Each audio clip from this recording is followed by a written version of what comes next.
Bonjour à tous et bienvenue dans Bengue, l'émission consacrée à tous ceux qui font la fierté de la diaspora africaine.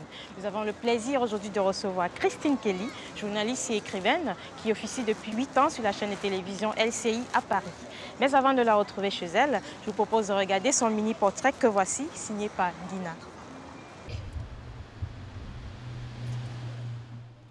Situé à Boulogne, près de Paris, les locaux de la chaîne de télévision française d'information LCI, filiale de TF1, sont fréquentés par de nombreux journalistes dont de jeunes femmes qui se relaient sur les plateaux.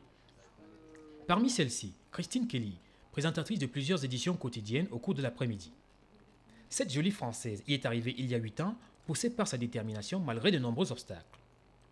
Polyvalente et bilingue comme son nom l'indique, Christine Kelly débute en 1992 à Archipel 4, chaîne de télévision de sa Guadeloupe natale, par la présentation d'une émission franco-anglophone, tout en effectuant des prestations sur Cadence FM, une radio locale. Elle travaille ensuite pour France 3, RFO devenu O, Chéri FM et le quotidien Sud-Ouest au milieu des années 90. Puis en 2000, son visage apparaît aux journaux matinaux de LCI. Elle les présentera jusqu'au récent changement d'horaire. On la retrouve désormais à l'antenne durant l'après-midi. C'est juste après l'heure du déjeuner que Christine Kelly arrive généralement au siège de LCI pour y poursuivre la préparation du journal. Tout commence donc dans cette salle de rédaction où la journaliste et l'équipe passent en revue l'actualité et sélectionnent les sujets. L'heure est à la discussion, ponctuée de plaisanteries.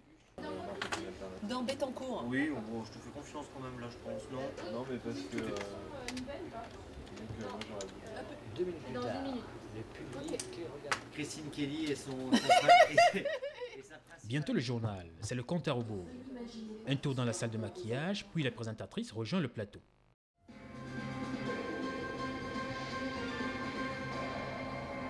Nous l'annoncions. Ingrid Bettencourt s'est adressée sur RFI aux otages restés entre les mains. Entre-temps, les techniciens sont à l'œuvre. Voilà, tout de suite sur LCI, la seconde partie de questions. Après cet habituel sourire avec lequel Christine Kelly quitte les téléspectateurs, l'équipe pense déjà aux prochains journaux. La journaliste et elle doivent préparer en outre 2 émissions écologiques hebdomadaires, Terre-Mer sur la même chaîne et Magazine sur Urchuya TV, autre chaîne du groupe TF1. Le repos est prévu plus tard. Comme récompense pour son talent, de nombreux prix lui ont déjà été décernés à l'échelle internationale.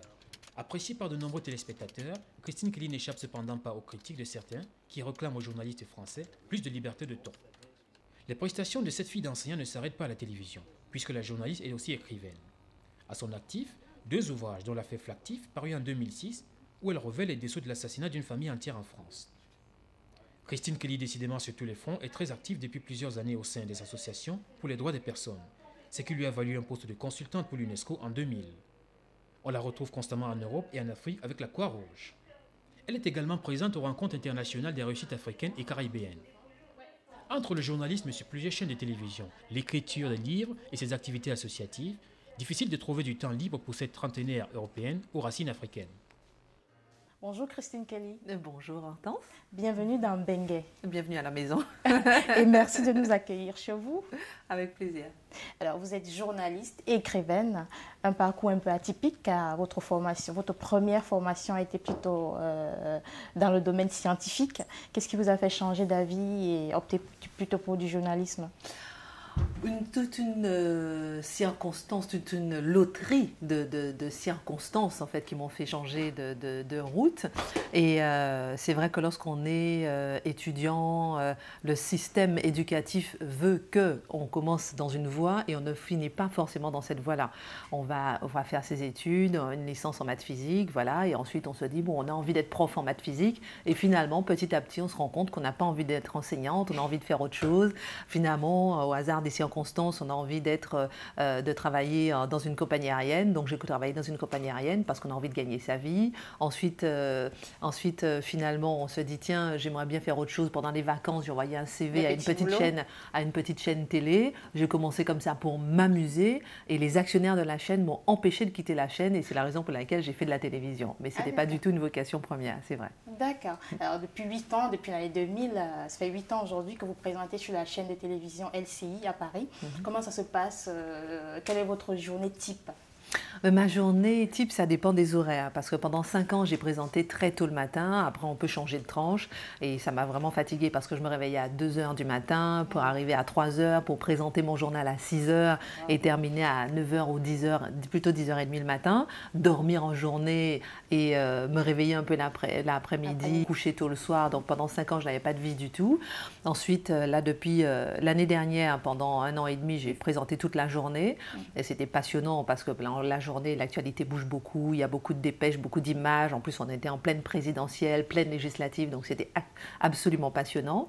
Ensuite, j'ai arrêté pendant 6 mois pour faire mon livre sur la biographie de François Fillon. Et là, je suis revenue en présentant l'après-midi entre 15h et 18h. Et avec une émission en plus sur l'écologie. Donc, par exemple, ma journée type aujourd'hui, c'est que je me réveille en général le matin vers 8h30, ce qui est un luxe total. Je prends des rendez-vous, je passe mes coups de fil, etc.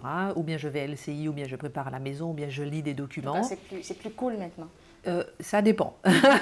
Ça dépend. Le problème, c'est qu'avec un journaliste, on n'est jamais cool. Parce que lorsqu'on croit qu'on est cool, qu'on est à la maison, on bosse encore plus souvent à la maison qu'on ne travaille au travail, justement, sur le lieu de travail. Donc, c'est jamais cool. Ensuite, je vais à LCI vers 12h30, l'heure à laquelle je commence à préparer mon journal, mon premier journal qui est à 15h, à l'heure du déjeuner, exactement. Donc je ne peux plus déjeuner, à part grignoter un sandwich, voilà. Et puis je termine vers 17h30, 18h, et là, ou bien je vais à un autre rendez-vous, ou bien je remonte à un autre étage pour terminer mon émission que je prépare, ou bien je rentre à la maison, ou bien je vais à un cocktail, ou bien je vais à une soirée, ou je vais à un dîner, ou bien je me la couche douce. Ce sont des journées bien remplies, en tout cas. Oui, oui, oui, bien remplies. Alors, votre arrivée sur LCI a été considéré par certains comme un quota.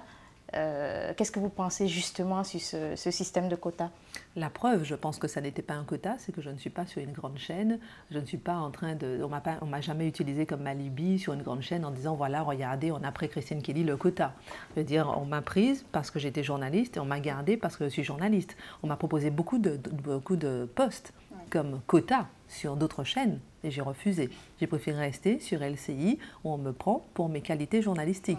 On est 15 présentateurs de journaux télévisés sur LCI. Mon seul objectif, c'est d'être toujours parmi les meilleurs. Quel est votre avis sur ce système de quotas pour les mais moi je suis absolument contre et j'ai toujours dit que je suis contre les quotas et que je préfère refuser un emploi si on me prend pour un quota. Je veux qu'on me prenne pour mes compétences. Si on me prend pour un quota, qu'on ne me prenne pas. Je ne suis pas quelqu'un qui agit professionnellement par sa couleur de peau, mais j'agis uniquement par mon travail. Si je fais des livres matin, midi, soir, en pleine nuit, à 2h, 3h du matin, je fais des enquêtes, c'est pas pour qu'on puisse regarder ma couleur de peau. Sinon, je passerai mon temps à être justement dans les dîners, les cocktails ou à faire du lobbying pour qu'on puisse m'accepter pour ma couleur de peau. Je veux qu'on m'accepte pour mes compétences et je pense que je suis reconnue comme telle depuis mon premier jour à LCI, encore plus aujourd'hui. Et pensez-vous qu'il y a une évolution pour l'intégration des Noirs et des Métis dans les médias français notamment? Je pense qu'il y a une nette évolution. Au début, quand je suis arrivée, il n'y avait personne, je vais dire aucun présentateur noir. Il y avait Rachid Arabe quand même sur France 2, mais il n'y avait aucun présentateur noir. Les choses ont beaucoup changé depuis, ça se voit et j'en suis ravie. Mais il faut que les choses changent aussi à l'intérieur des rédactions.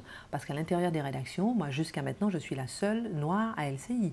Par exemple, ça fait 8 ans, à l'intérieur des rédactions de Libé, des autres magazines de presse écrite, etc., il n'y a pas de noirs. Donc c'est vrai que c'est bien que les choses changent de façon visible, comme on dit minorité visible, mais au sein des rédactions, c'est vrai que les choses devraient changer. Ce qui est formidable, c'est que TF1 a mis depuis peu de temps en place, a créé une fondation, et ils ont décidé de recruter chaque année des jeunes issus des banlieues, qui ont des compétences, qui ont des diplômes. J'ai participé au recrutement de personnes, de jeunes, et justement à LCI, on a recruté 3 jeunes issus des banlieues qui n'auraient jamais eu l'opportunité ou la chance d'être accueillis sur TF1 ou LCI. Vous les parrainez en fait alors? Absolument. Il y a beaucoup de jeunes qui sont fascinés par ce métier.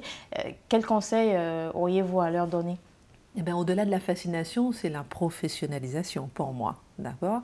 Donc c'est être toujours curieux de tout, toujours vouloir s'intéresser vraiment à l'actualité. C'est ce qui doit primer au-delà de la fascination des lumières, des caméras, parce que tout passe, tout casse, tout lasse, dans l'audiovisuel comme dans la vie de tous les jours. Donc on peut arriver aujourd'hui parce qu'on est fasciné par l'audiovisuel, mais comme un footballeur qui doit faire ses preuves à chaque match, on doit faire ses preuves tous les jours, montrer qu'on est passionné par l'actualité, et on voit tout de suite un journaliste qui est passionné par son visage qui passe à la télévision ou par le journalisme et le contenu de ce qu'il dit vraiment. Nous allons marquer une petite pause. Déjà? C'est une surprise. Avec le micro-trottoir, ce sont des impressions sur le métier de l'audiovisuel en général, la télévision et sur vous. C'est au micro de Nguina. Qu'est-ce que vous pensez des présentatrices qui viennent d'Afrique et des Antilles et qui passent sur les chaînes françaises? Bah écoutez, pour celles que j'ai pu voir, je les trouve remarquablement bien, en tout cas dans l'analyse qu'elles ont. Ce que je regrette en revanche, c'est qu'elles ne soient pas souvent intégrées dans des programmes nationaux, si je puis dire. Et on devrait quand même leur donner un peu plus de place. Ça, c'est mon sentiment. Alors moi, j'en connais pas, mais je pense que ça peut donner une certaine ouverture d'esprit et une certaine tolérance qui manque parfois, en fait. Le travail qu'ils effectuent vous convient? Je pense qu'on est sur la bonne voie, mais il faut sans doute aller plus loin. Pour ça, je fais confiance à ceux qui ont compris l'intérêt d'intégrer un peu plus ceux qui ne sont pas forcément comme eux. Je pense qu'on a tout à gagner en étant dans la diversité, c'est une richesse. Et ce serait pour ma part assez regrettable qu'on n'en ait pas conscience et qu'on en profite. Voilà. Alors moi, je dirais juste, être différent n'empêche pas de fournir un travail de qualité. On n'a pas l'habitude de voir beaucoup de présentateurs noirs, donc forcément c'est une fierté et puis ça donne de l'ambition aux jeunes pour réussir et pour se dire qu'on est tous égaux et qu'il y a des postes à promouvoir partout en fait. Qu'est-ce que vous pensez du travail qu'ils effectuent? Moi je pense que ça a un impact sur les jeunes d'aujourd'hui et puis il faut qu'ils continuent dans ce sens-là, il faut qu'ils accentuent plus même pour la génération à venir, plus pour la génération à venir que pour nous parce que nous maintenant on est un petit peu plus conscients que les jeunes, mais il faut que ça continue dans ce sens-là, quoi. Parce que là, on s'est dit que si la génération à venir nous suivent, nous, on doit bien réussir. Comme ça, eux aussi, ils vont réussir. Si nous, on ne réussit pas, ils vont être paumés. Bonjour, mesdames. Bonjour, monsieur. Oui, alors est-ce que vous connaissez Christine Kelly? Oui, c'est la journaliste. Tout à fait. Alors, qu'est-ce que vous pensez de son travail et d'elle-même?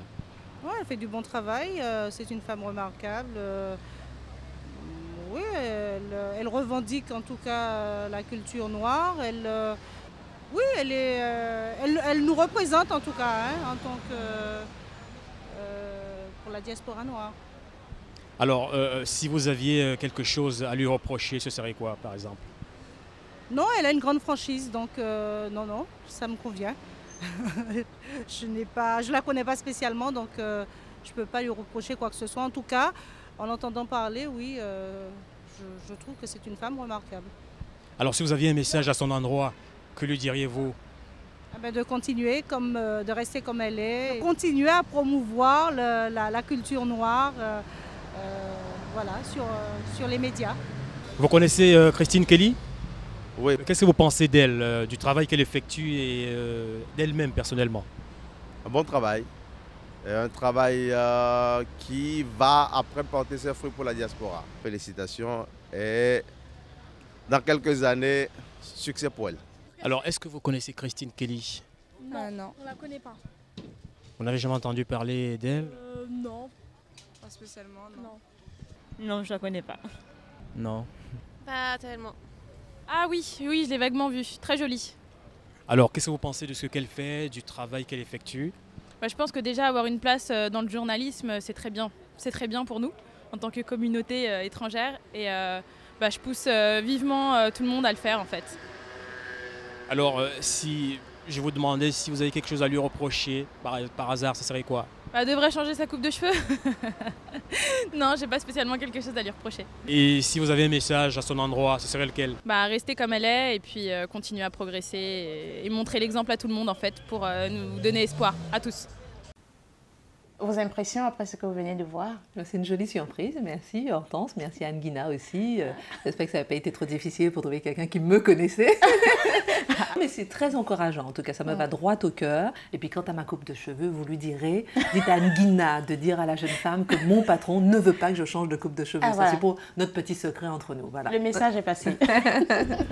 Concernant votre professionnalisme, vous avez été plusieurs fois récompensé, notamment en 2002, pour le prix de la meilleure journaliste de Black World Victories Award.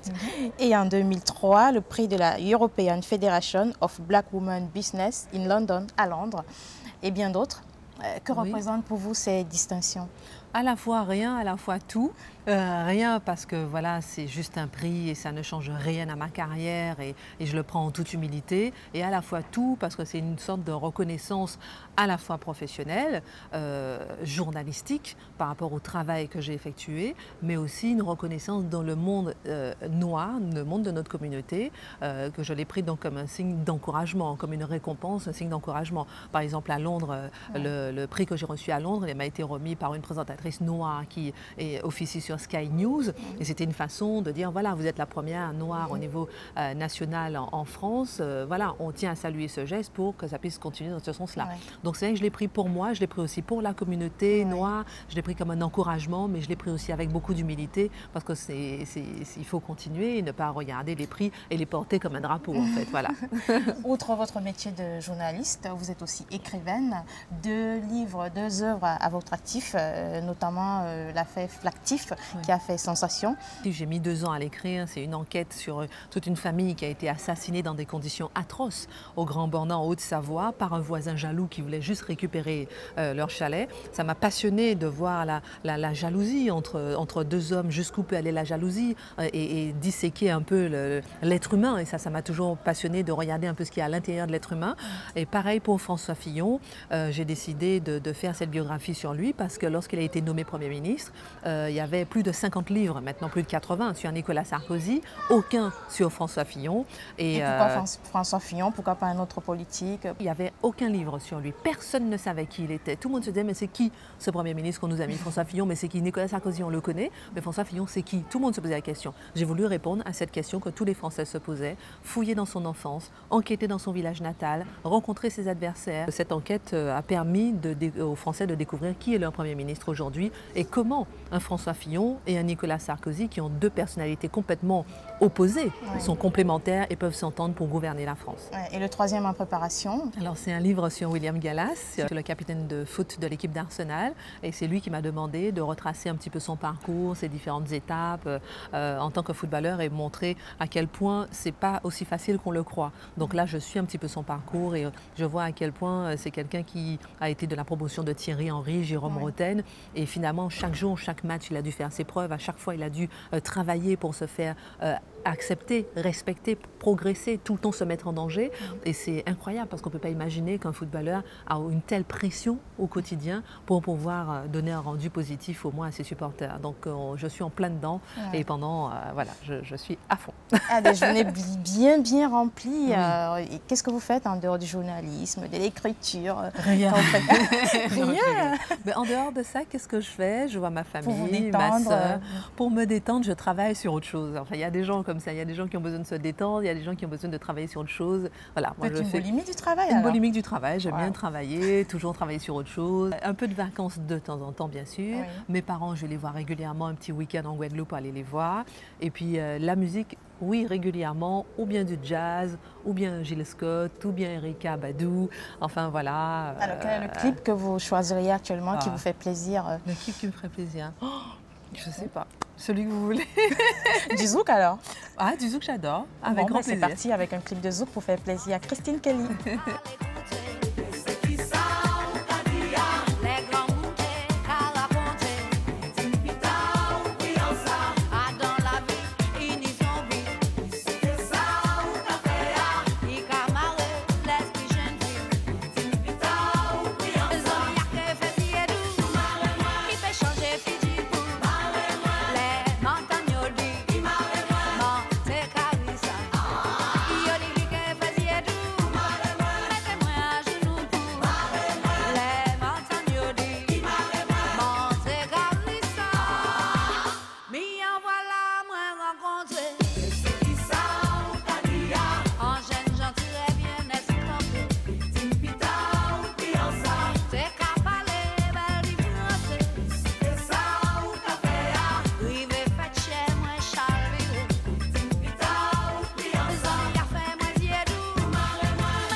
Vous êtes toujours dans Benguer. Rappelons pour ceux qui viennent de nous rejoindre que nous recevons la journaliste et écrivaine Christine Kelly qui officie depuis 8 ans sur la chaîne de télévision LCI à Paris. Alors après ce beau clip, cette belle musique qui nous a détendus, on sait que vous êtes aussi engagé dans plusieurs actions humanitaires. Quelle place occupe l'Afrique dans vos projets? L'Afrique, la place déjà qu'elle occupe dans mon cœur, c'est ma patrie, c'est mes racines, c'est ma vie, c'est d'où je viens. Et je dis toujours que je suis le carrefour entre la France et l'Afrique. Voilà, c'est les Antilles, donc c'est ma patrie. Donc à chaque fois que je suis sollicitée pour valoriser la communauté, je réponds favorablement. À chaque fois que je suis sollicitée en Afrique pour un projet, j'y vais. Dès qu'on fait appel à moi, mes compétences pour présenter une manifestation, un colloque, un débat, je réponds toujours favorablement parce que je pense que c'est important de mettre ses compétences au service de sa communauté. D'accord. Christine Kelly, dans Benguer, nous avons une tradition. Et la tradition, c'est de transmettre un message à tous ceux qui nous regardent en votre langue maternelle. Oh, d'accord. Je sais que la vôtre, c'est le créole. Voilà, exactement. Donc, on va y aller. Bon, alors, en TV disot à toutes, qui est en cas souhaité zot pifos, c'est ça nous qu'a dit en pays là, Kimbered, Pamoli et Adam d'autres soleil. Traduction en français ou en anglais? Je ne dirais pas. Non, je vais dire. J'ai dit que je souhaite à tous beaucoup de force. C'est une traduction un peu, voilà, en général on dit plus force pour dire voilà, courage. Kimbered Pamoli, ça veut dire voilà, c'est encore courage mais une autre expression. Et Adam d'autres soleil, on se reverra bientôt. Voilà. Ok, Kimbered Pamoli. Voilà. C'est bien dit. Pas mal.